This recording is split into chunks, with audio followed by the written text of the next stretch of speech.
ini ada korban, misalkan Ya, ada biasanya akan mengalir. Kalau langsung tarik nafas dan ada nafasnya enggak. Misalkan ini tangannya terus punya open kan tangannya ini sana. Jadi kita ikat cara ikatnya, sistem ikatnya ini dilipat satu kali. Di belakang bisa terlihat kelihatan. Oke. Nah ini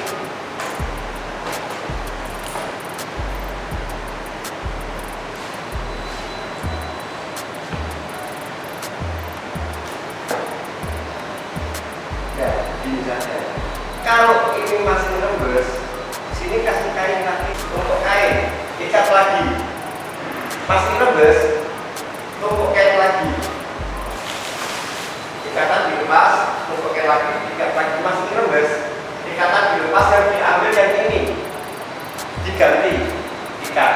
Nembus lagi, ini ganti lagi yang ini hanya diambil. Karena ini seperti penyumbat. Kalau sumbatannya ini diambil, jalannya hidup. Jadi yang diambil yang kedua. Setelah ini potongan tangannya, nyari plastik yang steril, masukkan di plastik, tutup rapat, nyari plastik satu yang steril, kasih es batu. Nah, ini tangan tadi yang dimasukkan plastik yang ada es batunya, dalam 4 jam bisa bersambung lagi, sudah ada bukti. Dalam 4 jam bisa bersambung lagi. Lanjut.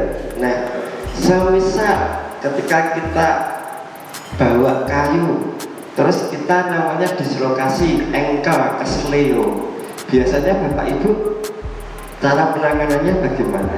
Harus dikasih Balsam. Nah, iya.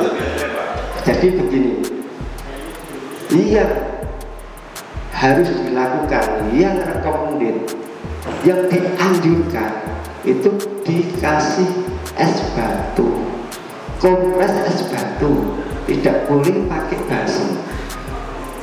Jadi kan tahu pemain sepak bola begitu dislokasi disemprot pakai etil, jarak beberapa menit dia bisa main lagi karena etil itu rasanya sangat dingin sekali.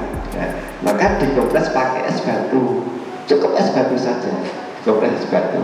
Enggak, kalau bisa jangan dikasih balsam. Karena apa? Dislokasi itu urat sarafnya kan ketarik, jadi dia panas akhirnya menyebabkan abses atau pembengkakan. Lah panas dikasih balsam panas tambah panas, harusnya dikompres pakai es batu, tidak boleh pakai balsam. Itu kalau dislokasi. Indikasinya fraktur. Fraktur itu patah tulang. Nah, kita bilangnya indikasi, tidak boleh langsung ngomong fraktur karena kita tidak dokter.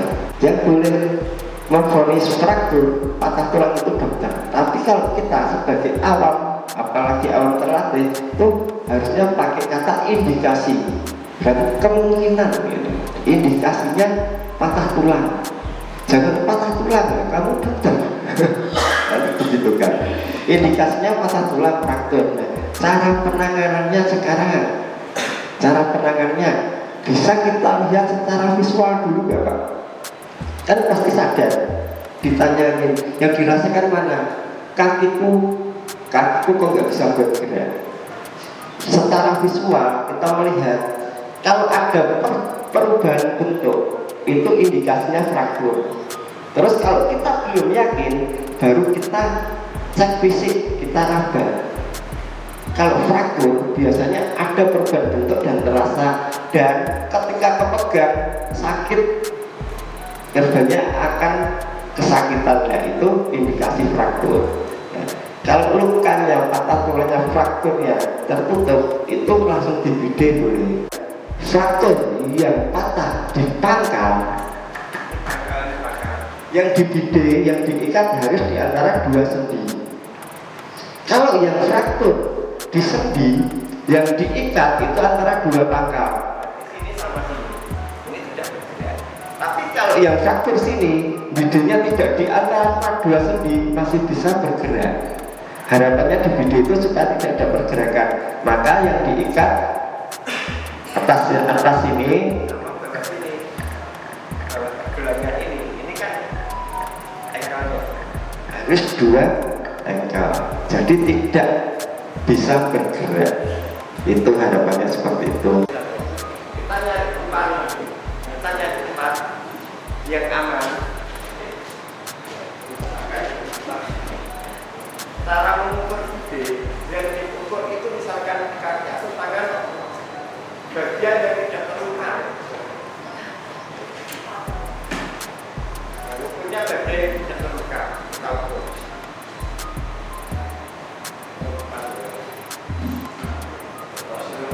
Nah, kita ukur yang tidak terluka, baru kita pasangkan di tempat yang terluka.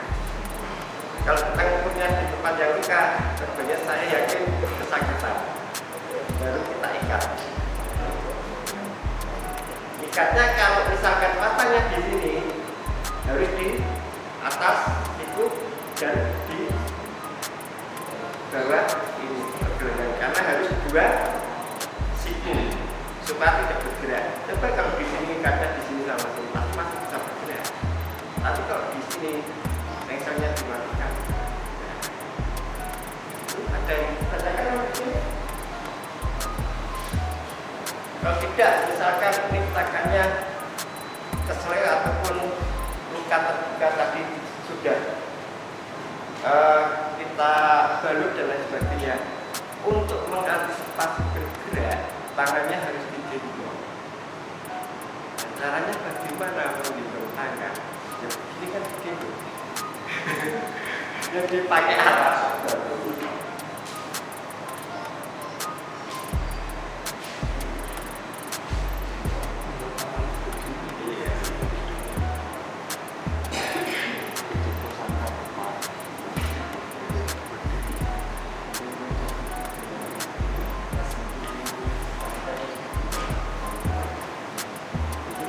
Nah, kita ikat belakang.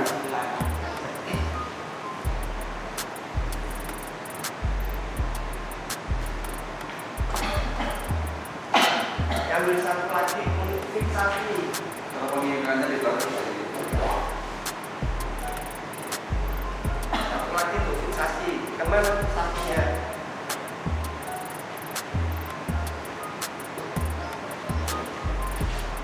Ini di bawah ketiak. Boleh di belakang, boleh di depan lengkapnya. Dan boleh difiksasi. Sudah aman, kita mendapatkan ini indikasinya benar. Kita lihat dulu sebentar. Oh aman untuk kita menolong. Satu lagi, panggil orang. Mas enggak perlu Pak. Ini ada orang pingsan. Tolong kesini. Sebagai apa? Sebagai saksi. Jadi nanti apa yang kita lakukan ada saksi. Jangan sampai tidak ada saksi. Nanti kira kita yang punya budaya. Oke, akan perkenalkan diri. Kan saya juga, saya pernah pelatihan penolongan pertama. Boleh saya membantu? Kalau boleh, kita kalau pelanggan selanjutnya. Kalau nggak boleh, bilang saja. Kalau ada apa-apa, dengan bisa tanggung jawab cepat. Kalau tidak, itu pasti.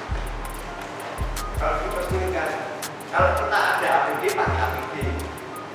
Kalau tidak, karena kondisional di lapangan, kita datangi dokter.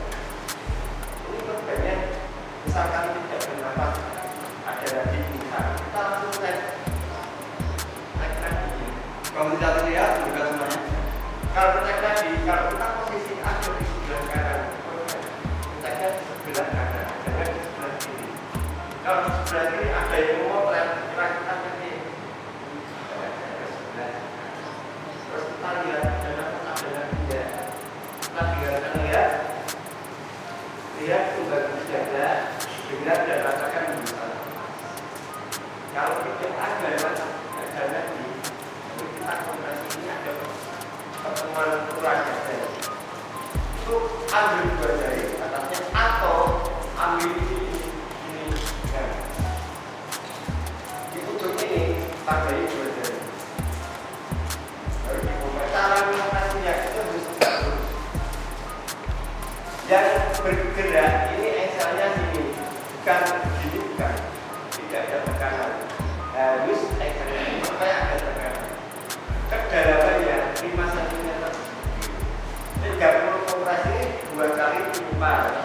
Nah, irama-nya itu harus stabil. Dua dapat menang dua dua satu. Dua dapat menang dua satu dua. Dua dapat menang kalau dua dapat menang dapat 11 itu kan mengurangi detik. Karena ada 11 itu kan mengurangi detik. Tapi dua dapat 91. Dua dapat 92. Dua dapat 93. Berarti 30. Baru kita buka. Kita tutup kemudian kita tiup 2 kali. Kalau sekarang di AHA kan tanggal saja itu sudah tidak dilanjutkan ke sumur. Setelah COVID itu tidak boleh dilanjutkan, harus pakai alat bantu. Kalau misalkan nggak ada alat bantu, kita boleh pakai masker, tangannya kita rubah dulu, baru kita. Kalau misalkan bapak-bapak ragu untuk memberi nafas buatan, boleh dikompresi saja, tapi harus stabil 5 terus. 5 terus maksudnya 30 berhenti bentar, 1 detik, kompresi lagi 30, 1 detik, berhenti sampai 5 kali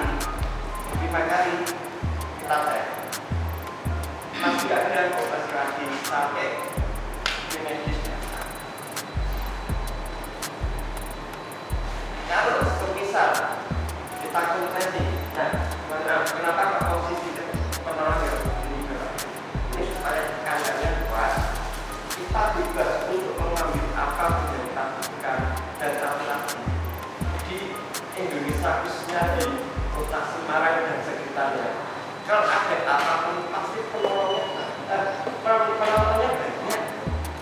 Yang paling belakang itu pengen lihat di depan, padahal yang di depan itu sudah mereka kita penolong. Artinya apa?